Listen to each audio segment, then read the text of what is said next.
औज़ुबिल्लाहि मिनश्शैतानिर्रजीम बिस्मिल्लाहिर्रहमानिर्रहीम। अब हम बहुत करीब हैं एक्सरसाइज 1.6 को वाइंड अप करने के हवाले से, और यहाँ पर क्वेश्चन नंबर 3 का सेकंड पार्ट अब हम करने जा रहे हैं, जिसमें अगेन हमें दो कॉम्प्लेक्स नंबर दिए गए हैं। एक को उन्होंने नाम दिया Z1 का और दूसरे कॉम्प्लेक्स नंबर को नाम दिया Z2 का। और कॉम्प्लेक्स नंबर में जो चीज़ आयोटा के साथ वो इमेजिनरी और जो आयोटा के बगैर वो रियल। अब वो हमसे कहते हैं कि आप वेरीफाई करें कि अगर आप पहले कॉम्प्लेक्स नंबर में से दूसरे कॉम्प्लेक्स नंबर को माइनस करें और रिजल्ट का कॉन्जुगेट लें। कॉन्जुगेट मतलब जब आप सिर्फ इमेजिनरी पार्ट का साइन तब्दील करते हैं, इसे आप कॉन्जुगेट कहते हैं। तो Z1 माइनस Z2 यानी कि एक कॉम्प्लेक्स नंबर में से दूसरा कॉम्प्लेक्स नंबर जब आप माइनस करेंगे तो आपके पास फिर एक कॉम्प्लेक्स नंबर आएगा और उसका कॉन्जुगेट लेने के लिए आपको इमेजिनरी पार्ट का साइन तब्दील करना होगा। तो वो होगा लेफ्ट हैंड साइड का आंसर। फिर राइट हैंड साइड पे आपको क्या करना होगा, राइट हैंड साइड पर आपको Z1 और Z2 दोनों का अलग अलग कॉन्जुगेट लेना होगा। एंड देन जब आपके पास कॉन्जुगेट्स आ जाएं तो फिर आप पहले कॉन्जुगेट में से दूसरे कॉन्जुगेट को माइनस करेंगे, then you will find the same answer as of left hand side. ठीक, तो यहां पर मैंने आपको लास्ट लेक्चर में भी बात बताई थी कि जब कभी भी कॉम्प्लेक्स नंबर भी थोड़ा सा कॉम्प्लेक्स हो, मतलब वो थोड़ा सा सिंप्लीफाइड फॉर्म में ना हो, तो आप उसको सिंप्लीफाई कर लें एज मैक्सिमम एज पॉसिबल। तो यहां पर आप देख सकते हैं इसकी जो रियल टर्म है वो मजीद सिंप्लीफाई हो सकती है। What is its real term? 2 whole number 1/2। तो इसको आप फ्रैक्शन में ला सकते हैं, और आपको पता है उसके लिए डिनोमिनेटर को आप होल नंबर से मल्टीप्लाई करवाते हैं। 2 × 2 4, और जो रिजल्ट आता है उसमें आप 1 क्या करते हैं, ऐड कर लेते हैं, राइट। तो आपके पास 2 2 4, 4 + 1 5 हो जाएगा। तो यहां पर आपके पास बना Z2 is equals to 2 2 4, 4 + 1 5/2 minus 2 iota, right. तो हम जब कभी भी आप Z2 लिखेंगे, सवाल में जो दिया ये नहीं लिखेंगे बल्कि ये लिखेंगे, और आप भी शुरू में ही इस चीज को ऐसे सिंप्लीफाई करके दिखा सकते हैं। अब आए हम सबसे पहले Z1 माइनस Z2 मालूम करते हैं। तो Z1 minus Z2 is equals to, Z1 की जगह हम लिखने वाले हैं -4 1 + 6 iota, और माइनस साइन याद रखिएगा। माइनस साइन के बाद आप जब कभी भी एक से ज्यादा टर्म्स लिखते हैं तो अंडर ब्रैकेट लिखते हैं, क्योंकि माइनस साइन के बाद जितनी भी टर्म लिखी जाती हैं वो सब की सब माइनस से मल्टीप्लाई करवाई जाती हैं। यानी कि ऐसा हो नहीं सकता कि कोई भी टर्म ऐसी जो माइनस से मल्टीप्लाई ना हो। तो आप या तो अंडर ब्रैकेट लिखें या आप डायरेक्टली भी माइनस साइन से Z2 में मौजूद रियल और इमेजिनरी दोनों टर्म्स को मल्टीप्लाई करवा के लिख सकते हैं। बट अच्छा है कि आप स्टेप बाय स्टेप करें। तो माइनस साइन के बाद अभी हम Z2 की जगह लिख रहे हैं 5/2 minus 2 iota, और अब हम माइनस साइन से इस ब्रैकेट को ओपन करेंगे। तो यहां पर Z1 minus Z2 is equals to -4 + 6 iota as it is, minus plus -5/2, और अब इसी माइनस से वो जो इमेजिनरी टर्म है वो भी मल्टीप्लाई होगी, यानी कि जो कुछ भी ब्रैकेट में है वो सब कुछ मल्टीप्लाई होगा। माइनस माइनस प्लस, और फिर यहां पर ये आ गया 2 iota। अब आपको पता है रियल पार्ट को रियल पार्ट के साथ आप ऐड या सब्ट्रैक्ट करते हैं और इमेजिनरी पार्ट को इमेजिनरी पार्ट के साथ करते हैं। तो पहले हम इसको तरतीब में लिख लेते हैं। तो Z1 minus Z2 will be equals to -4 के साथ क्या आ जाएगा, -5/2, और 6 iota के साथ क्या आ जाएगा, 2 iota।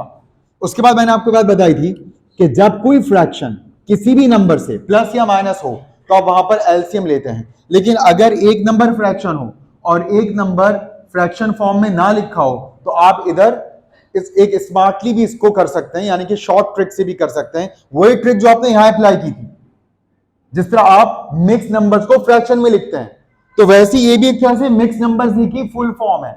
यानी कि अगर कोई आपसे पूछे बताओ 2 होल नंबर 1/2 की फुल फॉर्म क्या है, तो आप कहेंगे the full form of 2 whole number 1/2 is 2 + 1/2। There is no difference, ये एक ही बात है।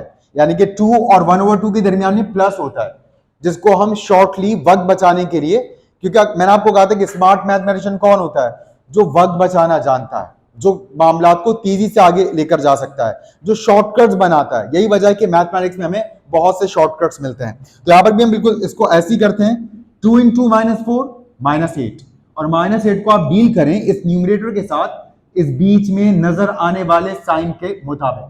तो 2 × -4 -8, -8 -5, -8 -5 will be एक्सीलेंट, -13, क्योंकि दोनों माइनस का स्कोर है, राइट, दोनों माइनस का स्कोर है। और हमारे घर में जो ख्याल आता है कि माइनस माइनस प्लस होता है, ये ख्याल प्लस माइनस की दुनिया में नहीं आ सकता। ये ख्याल कहां पर आना चाहिए? जब आप मल्टीप्लाई और डिवाइड कर रहे हो, यानी कि मल्टीप्लाई डिवाइड की दुनिया में आपको ख्याल आना चाहिए कि जब वैल्यूज के दरमियान में मल्टीप्लाई का रिलेशन हो तब, राइट। तो वो बिल्कुल एक अलग तरीके से आप वहां पर करते हैं। तो 2 into -4 -8 -8 -5 -13/2। So this is our real part. और इमेजिनरी पार्ट क्या आ गया? इमेजिनरी टर्म क्या आ गई? 6 iota plus 2 iota, well done, +8 iota. यहां इमेजिनरी टर्म 8 आयोटा है जो कि प्लस में है, तो जब हम इसका कॉन्जुगेट लेंगे तो 8 आयोटा किस में हो जाएगा? माइनस में। और कॉन्जुगेट में रियल पार्ट अनटच रहता है, इसको हम कुछ नहीं करते, ये एज इट इज लिखा जाता है, जैसा होता है वैसे ही रहता है। तो -13/2 -8 आयोटा। अब हमारे पास लेफ्ट हैंड साइड आ चुकी है। अब राइट हैंड साइड लेते हैं, और राइट हैंड साइड में हम सबसे पहले Z1 बार लिखते हैं, यानी कि कॉन्जुगेट ऑफ Z1। तो आप जानते हैं कॉन्जुगेट ऑफ Z1 मालूम करने के लिए Z1 में मौजूद इमेजिनरी पार्ट का साइन चेंज कर दें। तो Z1 है -4 + 6 iota. For conjugate it will be -4 -6 iota. तो ये हमारे पास Z1 आ गया। बिल्कुल वैसी Z2 लिखते हैं, Z2 बार लिखते हैं। Z2 में इमेजिनरी टर्म -2 आयोटा है, ये Z2 बार में यानी कि कॉन्जुगेट ऑफ Z2 के तौर पर ये +2 आयोटा हो जाएगा। तो 5/2 will remain same, but the imaginary part will be +2 iota, right. बस अब हम यहां पर Z1 में से Z2 को, इनके बार में Z1 बार में से Z2 बार को माइनस करेंगे। तो Z1 बार -Z2 बार का मतलब Z1 बार, या हमारे पास था -4 -6 आयोटा, फिर माइनस साइन आ गया। अब Z2 बार लिखेंगे, Z2 बार की दोनों वैल्यूज अंडर ब्रैकेट लिखेंगे। Z2 बार है 5/2 +2 आयोटा, ब्रैकेट क्लोज, और अब माइनस साइन से हम इस ब्रैकेट को ओपन करेंगे। -4 -6 iota as it is, minus plus -5/2 और माइनस प्लस -2 आयोटा। अब फिर हम रियल टर्म को रियल टर्म के साथ लिखते हैं, इमेजिनरी टर्म को इमेजिनरी टर्म के साथ लिखते हैं। तो Z1 bar -Z2 bar is equals to -4 के साथ आ जाएगा -5/2, जबकि -6 आयोटा के साथ आ जाएगा -2 आयोटा। और अब हम करने जा रहे हैं लास्ट स्टेप, इसको बिल्कुल वैसे ही कर लेते हैं। 2 4 8, ये -8 है, -8 जब -5 के साथ मिलेगा तो दोनों सेम साइन के हैं, माइनस में 13 बन जाएंगे। तो -13, और डिनोमिनेटर हमेशा एज इट इज आता है 2, जबकि -6 आयोटा और -2 iota it will be -8 iota. अब आप इसको कंपेयर कर सकते हैं लेफ्ट हैंड साइड के आंसर से, क्या ये सेम है? तो हमारे पास लेफ्ट हैंड साइड में -13/2 -8 आयोटा आया था, और आप देख सकते हैं कि राइट हैंड साइड पर भी बिल्कुल यही है। तो आप यहां कह सकते हैं left hand side right hand side के इक्वल है, और यूं जो हमें टारगेट दिया गया था वो हमने पूरा किया और इसको प्रूव किया। आज की क्लास आप देख सकते हैं बिल्कुल क्वेश्चन नंबर 4 वैसे ही जैसे क्वेश्चन नंबर 3 था। क्वेश्चन नंबर 3 में प्लस और माइनस था, और अब क्वेश्चन नंबर 4 के पहले पार्ट में हमें मल्टीप्लाई करने के लिए कहा जा रहा है, और सेकंड पार्ट में डिवाइड करने के लिए कहा जाएगा। तो फाइनली सबसे पहले हम Z1 और Z2 का प्रोडक्ट मालूम करेंगे, और उसके बाद फिर हम उसका कॉन्जुगेट लेंगे। और राइट हैंड साइड पर पहले Z1 और Z2 के दोनों के अलग अलग कॉन्जुगेट लेंगे, फिर हम मल्टीप्लाई करेंगे, और हम देखेंगे कि दोनों ही साइड्स के जवाब बिल्कुल बराबर आएंगे। तो यहां पर Z1 इंटू Z2 पहले मालूम करते हैं। Z1 की जगह हम लिखेंगे 1 प्लस आयोटा, Z2 की जगह हम लिखेंगे 1 माइनस आयोटा। और इन्हें मल्टीप्लाई करने के लिए आपको तफसील से मल्टीप्लाई करने की जरूरत नहीं है, क्योंकि आप देख सकते हैं सेम टर्म्स है मल्टीप्लाइंग फॉर्म में विद डिफरेंट साइंस। ठीक, यहां पर इमेजिनरी पार्ट का साइन चेंज है, इट मींस कि यहां पर आप a plus b a minus b का फॉर्मूला अप्लाई करते हुए डायरेक्ट इनका प्रोडक्ट लिख सकते हैं। तो आप अच्छी तरह से बात जानते हैं कि a plus b a minus b बराबर होता है a square minus b square. तो बिल्कुल वैसे यहां पर भी हम 1 प्लस आयोटा 1 माइनस आयोटा को क्या लिख सकते हैं, 1 का स्क्वायर माइनस आयोटा का स्क्वायर। 1 का स्क्वायर माइनस आयोटा का स्क्वायर। अच्छा, आप जानते हैं 1 का स्क्वायर तो 1 होता है, मगर आयोटा स्क्वायर किसके इक्वल होता है? जबरदस्त, -1। तो 1 का स्क्वायर 1, और माइनस के बाद जब आप -1 लिखेंगे तो माइनस माइनस क्या हो जाएगा, प्लस, और 1 + 1 क्या बनेगा, 2। तो Z1 into Z2 is equal to 2 आ गया। ठीक, और यहां पर हमारे पास इमेजनरी पार्ट है ही नहीं, ठीक है। और अगर आपको लिखने के लिए तो आप कैसे लिखेंगे, 2 + 0 आयोटा, और इसका कॉन्जुगेट क्या होगा, 2 - 0 आयोटा। इसलिए अगर कभी कॉम्प्लेक्स नंबर में इमेजनरी पार्ट हो ही ना, तो फिर कॉन्जुगेट सेम होता है, कॉन्जुगेट में कोई फर्क नहीं पड़ता, ठीक है। तो अब यहीं पर हम अगले स्टेप में इसका कॉन्जुगेट निकाल लेते हैं।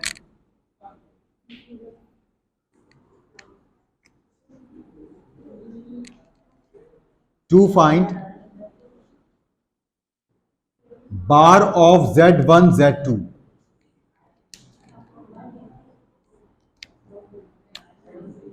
तो बार यानी कि conjugate of Z1 Z2 will be equals to, जी यहां पर आपके पास 2 ही आ जाएगा एज इट इज, ठीक है, क्योंकि आगे कोई इमेजनरी टर्म होती तो आप उसका साइन चेंज करते हैं ना, तो यहां पर ये 2 एज इट इज आ गया।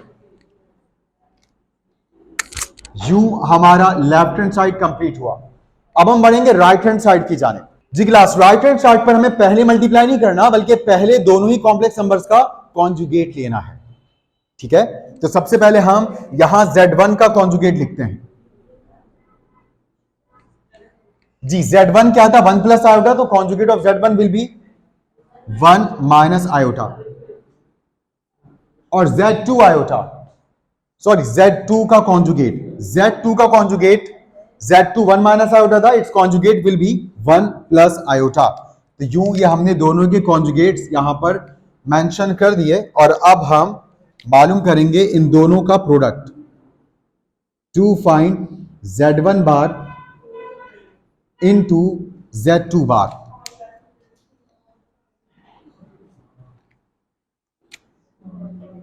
तो Z1 bar into Z2 bar is equals to, जी Z1 बार हमारे पास क्या आया, 1 - आयोटा, और Z2 बार हमारे पास क्या आया, 1 + आयोटा।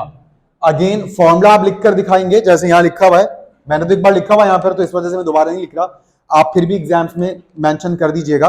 तो 1 - iota 1 + iota according to this formula बराबर होता है 1 स्क्वायर माइनस आयोटा स्क्वायर के। तो यहां पर Z1 bar into Z2 bar is equal to 1 square minus iota square. Again 1 का स्क्वायर तो आप जानते हैं 1 होता है, मगर आयोटा स्क्वायर -1 के इक्वल होता है, माइनस माइनस प्लस होता है, और 1 + 1 2 होता है। यूं आपके पास Z1 बार इंटू Z2 बार 2 के इक्वल आ चुका है, और यहां पर भी left hand side right hand side के इक्वल साबित हो चुकी है।